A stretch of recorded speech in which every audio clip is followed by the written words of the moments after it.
আসসালামু আলাইকুম। আমি নূর আলম সবুজ, সৌদি আরব প্রবাসী। এখানে ট্যাক্সি চালাই, আমি আমার জীবন জীবিকা নির্বাহ করি। তো গতকালকে রাত্রে আনুমানিক 10টা 20-এর দিকে আমি ইশারা খাজানের যে মেট্রো স্টেশন আছে ওইখান থেকে 3টে যাত্রী নিছি।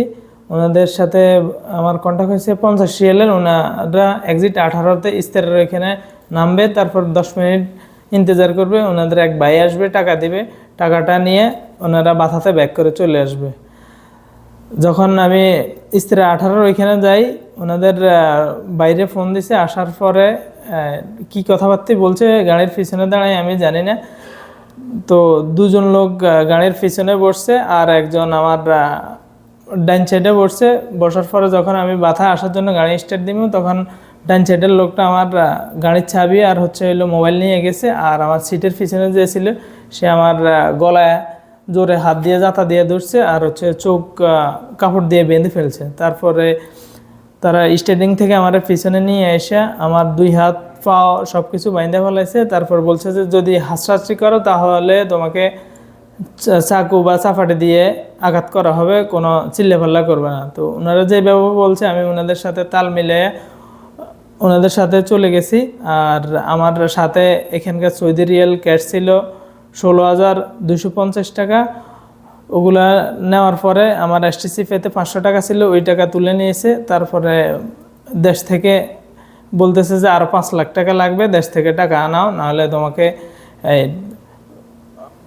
অবস্থা খারাপ হবে, তোমার গাড়ি কিছু দেওয়া হবে না, তোমাকে মাইর দেওয়া হবে। আর যখন আমি দেশে কথা বলতেছি তখন বলতেছে যে বলবে যে তুমি অবৈধ জিনিস নিয়ে ধরা খাইছো, পুলিশ তোমাকে থানায় নিয়ে আসছে। তো ওনাদের এই কথাগুলো আমি একটু ঘুরে বলতে যাওয়ার কারণে আমাকে থাবড় সাপড় দেওয়া হয়েছে।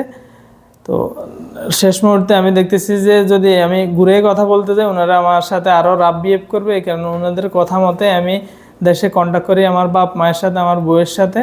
বলতেছি যে 5 লাখ টাকা যে কোনো মূল্যে ম্যানেজ করে দেওয়ার জন্য, যাতে আমাকে অন্তত রক্ষা করতে পারে এখান থেকে। পরে দেশ থেকে 5 লাখ টাকা নিয়ে আসছি। আইসা আজকে দুপুর 12টা 20 মিনিটে আমাকে টাকাগুলো কিভাবে দেওয়া হয়েছিল? টাকাগুলো দেওয়া হয়েছে বিকাশ নাম্বারে। ওনারা ব্যাংক অ্যাকাউন্টে কোনো টাকা নেবে না, বলতেছে বিকাশ নাম্বারে টাকা নেবে। আর এই টাকাগুলো যে বিকাশ নাম্বার দেওয়া হয়েছে ওই বিকাশ নাম্বারে যাতে ফোন করে কোনো ইনকোয়ারি না করা হয়, ইনকোয়ারি করলে আমার সমস্যা করবে, এই কথা বলে টাকাগুলো নিছে। শেষ মুহূর্তে 1 লাখ টাকা আমি সৌদি আরব থেকে তাদের বিকাশ নাম্বারে ম্যানেজ করে দেওয়ার পরে আমাকে ছাড়ছে। সেটা আল খারিজ রোডে, ইন্ডাস্ট্রিয়াল সিটির 2 এই রোডে আমার ছাড়ছে। সাইডা বলতেছে যে তোর চোখ বাঁধা থাকবে, গাড়ির চাবিটা তোর হাতের বাম পাশে একটা গাছ আছে, ওই গাছের নিচে ফালায় রাখবো, আমরা 2 মিনিট পরে তুই কাপড় খুলে চাবিটা নিয়ে আসবি, আর আমাদের ফলো করবি না, ফলো করলে সমস্যা হবে।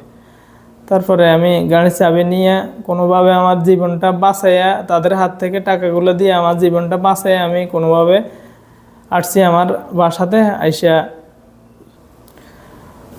আমার বাবা টিবি রোগে আক্রান্ত, আমার মা এমন তো অবস্থা। সব কথা শোনার পরে অনেক অসুস্থ হয়ে গেছে। যা হোক, যেভাবে আমি ঋণ টিন কইরা ওনাদেরকে টাকা দিয়েছি। সবাই উপর আল্লাহর দোয়া আর সবার দোয়ার কারণে আমি হয়তোবা আমার জীবনটা নিয়ে ওদের হাত থেকে ফিরে আসছি। তো সবাই আমার জন্য দোয়া করবেন। আর আমাদের সৌদি আরব বাংলাদেশ এম্বাসির কাছে আকুল আবেদন, যাতে ওনারা একটা পদক্ষেপ নেয়, আমার মতো আর কেউ এরকম অকারেন্সের শিকার না হয়। এটা আমাদের মাননীয় প্রধান উপদেষ্টার সাথে কন্ট্যাক্ট করে যদি সৌদি আরব প্রবাসীদের জন্য একটা ভালো কোনো উদ্যোগ নেয় তাহলে সবার জন্যই ভালো হবে। আজকে আমি এই পরিস্থিতিতে পড়ছি, আগামীকালকে যে অন্য কেউ পড়বে না এমন কোনো নিশ্চয়তা নেই, কারণ এটা একটা বিশাল চক্র। এরা প্রতিদিন কোনো না কোনো বাংলাদেশিকে ধরে নিয়ে যাচ্ছে।